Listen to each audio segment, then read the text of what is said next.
안녕하세요. 상가주택 수익률 올리는 택지 고르는 비법, 저번 시간에 이어서 두 번째 시간입니다.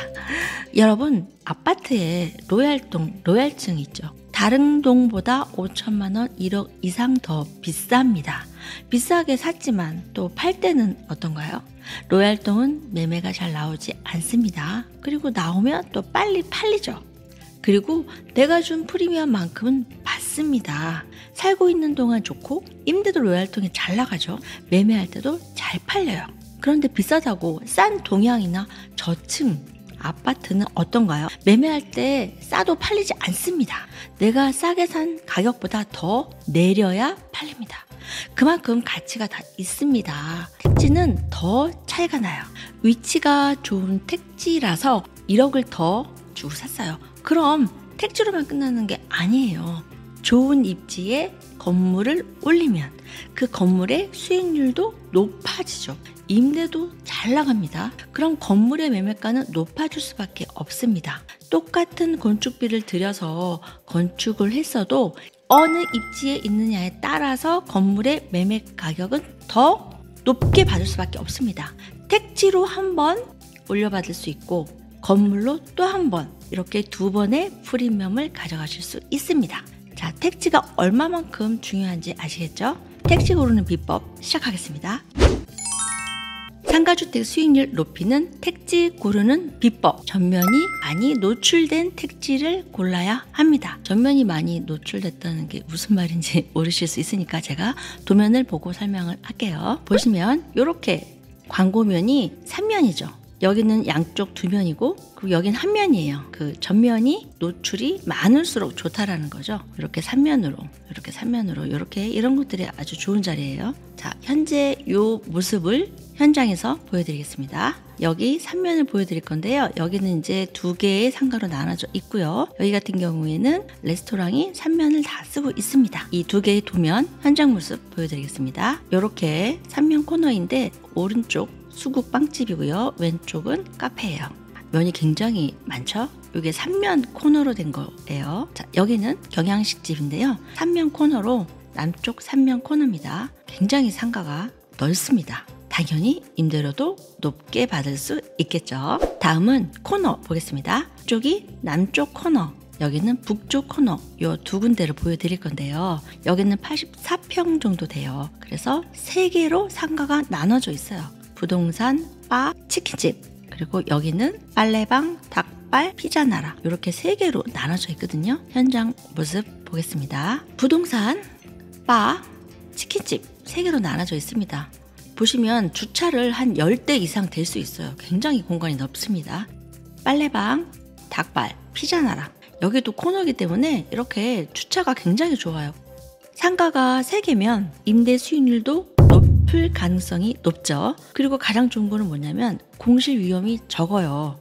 어느 하나가 공실이 나도 나머지 2개가 있으니까. 그리고 사실은 실제 임대 들어오는 임차인 분들도 임대료에 대한 부담이 크지가 않죠. 이걸 다 쓰면 아무래도 부담이 큰데 나눠서 쓰니까 임대료 부담도 높지 않고 임대인, 임차인 서로 좋은 상황이 될 수 있죠. 자, 이번에는 이렇게 한 줄 라인으로 된 양면을 보겠습니다. 여기가 양쪽으로 다 튀어 있으니까 굉장히 좋은 자리예요. 그런데 앞에가 이게 녹지가 있는 거죠.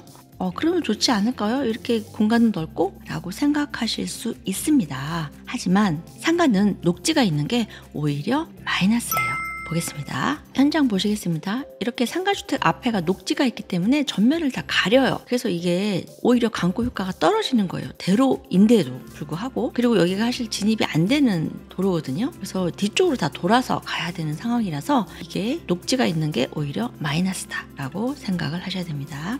양면으로 된 택지를 사실 때는 이런 게 좋습니다. 이렇게 동그랗게 항아리 상권이면서도 면이 양쪽으로 다 있죠.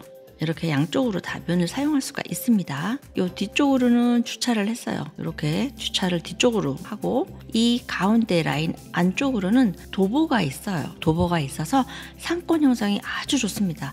이런 택지를 고르셔야 됩니다. 현장 보여드릴게요. 자, 현장 보시면 뒤쪽은 주차를 이렇게 할 수 있도록 되어 있고요. 그리고 앞쪽으로 보시면 전면을 다 사용하니까 상가가 살죠. 완전히 차가 없으니까. 그리고 게다가 이렇게 동그랗게 모여있는 항아리 상권이라 너무 좋습니다. 여기 도보 보이시죠? 이렇게 동그랗게 상가가 모여 있죠. 그리고 이쪽으로는 도보가 있기 때문에 사람들이 다니는 도로예요. 이런 택지를 사셔야 됩니다. 자, 이번에는 이 3면이 막히고 한쪽 면만 남아있는 택지를 보겠습니다. 이렇게 한 면만 살아 있으면 이 전면이 이렇게 넓은 거를 선택하셔야 돼요. 그러지 않고 이게 전면이 이렇게 좁은 거, 이렇게 작은 것들을 선택하시면 어떤 문제가 있냐면요. 자, 제가 한번 그려봤는데요. 주차 대수를 6대를 해야 돼요. 그러니까 5가구하고 상가가 하나 있기 때문에 6개의 주차 대수를 무조건 집어넣어야 허가가 납니다. 건축 허가가. 그러면 주차를 어떻게 집어넣어야 되냐면 이 전면이 좁기 때문에 이렇게 한 4대밖에 안 들어가요. 그리고 앞으로 2대를 넣어야 되는 거죠. 그러면 이 상가 모양이 어떻게 될까요? 이 주차장을 뺀 나머지 상가로 모양을 만들다 보니까 이렇게 기역자로밖에는 모양이 안 되는 거예요. 그리고 상가가 굉장히 좁게 나오죠. 코너 이렇게 면이 넓은 거 이런 것들은 뭐 보통 35평 이상 나오죠. 근데 이건 한 25평 정도 10평에서 15평 이상 줄어들 수밖에 없어요. 왜? 전면이 좁으니까 주차를 할 수가 없으니까. 현장 보여드리겠습니다. 여기서 보시면 이렇게 주차가 하나, 둘, 셋, 넷, 5개, 6개가 이렇게 들어가는 거예요. 그러다 보니까 상가가 이렇게 기역자로밖에 나오지가 않아요. 상가가 작게 나올 수밖에 없습니다. 다른 것도 한번 볼까요? 여기도 보시면 이렇게 하나, 둘, 셋, 넷, 5개, 6개를 집어넣으니까 상가가 여기밖에 나올 수가 없는 거예요. 작게 나올 수밖에 없는 이유는 토지에 대한 전면 자체가 좁기 때문에 방법이 이거밖에 없어요. 자, 뭐가 문제가 있냐면요. 문제가 또 있는 게 보시면 이 상가가 안으로 들어가 있어요. 그런데 차가 이렇게 들어가 있어요. 주차를 2대를 하면 상가를 완전히 가리는 거죠. 상가가 보이지 않습니다. 보세요. 이렇게 차 2대만 돼도 벌써 상가가 다 가려서 아무것도 보이지가 않아요. 광고 효과가 떨어질 수밖에 없다는 거죠. 그래서 단면밖에 면을 살릴 수가 없다. 그러면 이렇게 전면이 넓은 걸 하셔야 돼요. 넓은 거. 이렇게. 자, 넓은 전면으로 했을 때 어떻게 상가가 나오냐면요. 보세요. 이렇게 3개도 나와요. 이 가로가 길기 때문에 상가가 하나, 둘, 3개. 이렇게 3개로도 쪼갤 수 있고요. 보시면 이렇게 하나, 2개, 하나, 둘 이렇게 2개씩 또 다 나온다고요. 가로가 넓으니까.